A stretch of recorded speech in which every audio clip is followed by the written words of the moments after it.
جسے دیوار گریہ کہا جاتا ہے، جہاں یہودی جا کر تورات کی تلاوت کرتے ہیں اور آہ و ازار کرتے ہیں۔ تابوت سکینہ بھی نہ جانے کہاں غائب ہو گیا۔ ٹائٹس کے حملے کے بعد یہودی آخری نبی کے انتظار میں تھے، کیونکہ اللہ پاک کا ان سے وعدہ تھا کہ وہ انہیں پھر عروج بخشے گا۔ اس وعدے کا ذکر سورۃ البقرہ میں بھی موجود ہے۔ اے بنی اسرائیل، ان نعمتوں کو یاد کرو جو تم پر پہلے کی گئی ہیں، اور اپنا وعدہ پورا کرو، ایمان لے کر آؤ تاکہ ہم بھی اپنا وعدہ پورا کریں۔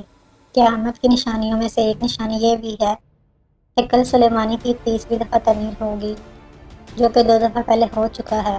یہودی اپنے مسیحا اور آخری نبی کے انتظار میں تھے کہ ٹائٹس کے حملے کے 500 سال بعد نبی آخر الزمان صلی اللہ علیہ وسلم کی ولادت ہوئی۔ یہاں یہودیوں کو ایک بہت بڑا جھٹکا لگا۔ سارے نبی حضرت اسحاق کی نسل سے تھے، تو آخری نبی حضرت اسماعیل علیہ السلام کی نسل سے کیوں آئے؟ اور انہوں نے ایمان لانے سے انکار کر دیا۔ مسلمانوں کے لیے بھی وہ انبیاء کی ہی نشانی تھی، اس لیے ہیکل سلیمانی کو بیت المقدس کا نام دیا گیا۔ اسلام کے آغاز میں یہودیوں کو قائل کرنے کی خاطر ہی بیت المقدس کی جانب منہ کر کے نماز ادا کرنے کا حکم ہوا، کیونکہ یہودی اسی طرف منہ کر کے عبادت کرتے تھے۔ 17 ماہ بعد ہماری عبادت کا رخ بیت المقدس سے بیت اللہ کی جانب موڑ دیا گیا، کیونکہ مسلمانوں کا شروع سے ہی قبلہ اول وہی رہا ہے، جسے پہلے حضرت آدم علیہ السلام اور پھر حضرت ابراہیم علیہ السلام نے تعمیر کیا۔ حضرت عمر رضی اللہ تعالیٰ عنہ کے دور میں اسرائیل یعنی یروشلم پر عیسائیوں کا قبضہ تھا۔ بیت المقدس کے احاطے میں انہوں نے گرجا گھر کی تعمیر کی اور عین تابوت سکینہ والی جگہ پہ وہ گند پھینکا کرتے تھے۔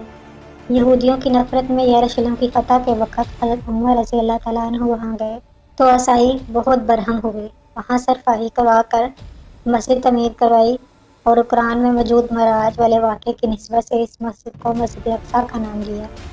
یہودیوں کی دیوار گریہ بھی اسی احاطے میں موجود تھی، تو زائرین کی حیثیت سے انہیں بھی وہاں آنے کی اجازت دی گئی، یعنی بیت المقدس کو انٹرنیشنل سٹی قرار دیا گیا۔ خلافت عباسیہ تک یروشلم ایک مسلم شہر رہا۔ اس کے بعد عیسائیوں نے دوبارہ یروشلم پر حملہ کر کے اس پر قبضہ کر لیا۔ صلاح الدین ایوبی نے عیسائیوں کے خلاف 50 سے زائد جنگیں کر کے بیت المقدس میں دوبارہ فتح حاصل کی، اور پھر 700 سال تک یہ خلافت عثمانیہ کے زیر سلطنت رہا۔ یہودیوں کو بھی دیوار گریہ تک اپنی مذہبی اقدامات کی آزادی رہی، اور یہودی آہستہ آہستہ پھر یروشلم میں آباد ہونا شروع ہو گئے۔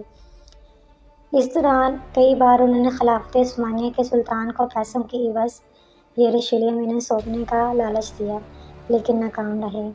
اور پھر دوسرے جنگ عظیم میں عیسائی سپاہی ہٹلر نے چن چن کر یہودیوں کو مارا، قریباً 60 لاکھ کے قریب یہودیوں کا قتل عام کیا، اور یہ در بدر بھاگنے پر مجبور ہو گئے۔ اسی دوران انہیں یہ اندازہ ہو چکا تھا کہ انہیں اب اپنی پہچان خود بنانی ہے، اور بائبل میں موجود یہودیوں کی آخری عروج سے قبل والی کئی نشانیاں بھی ظاہر ہو چکی ہیں، اور یہ تسلیم کر چکے ہیں ان کا آخری مسیحا اب دجال رہ گیا ہے، جس کی بدولت پوری دنیا میں ان کا بول بالا ہوگا۔ یہودیوں کا فلسطین پر ناجائز قبضہ اور برطانیہ کا اس میں کیا کردار تھا، یہ ہم ڈسکس کر چکے ہیں۔ یہودی دجال کو اپنا مسیحا کیوں مانتے ہیں؟ کیا دجال واقعی جادوئی قوتوں کا مالک ہے؟ یہ ہم انشاءاللہ اگلی ویڈیو میں جانیں گے۔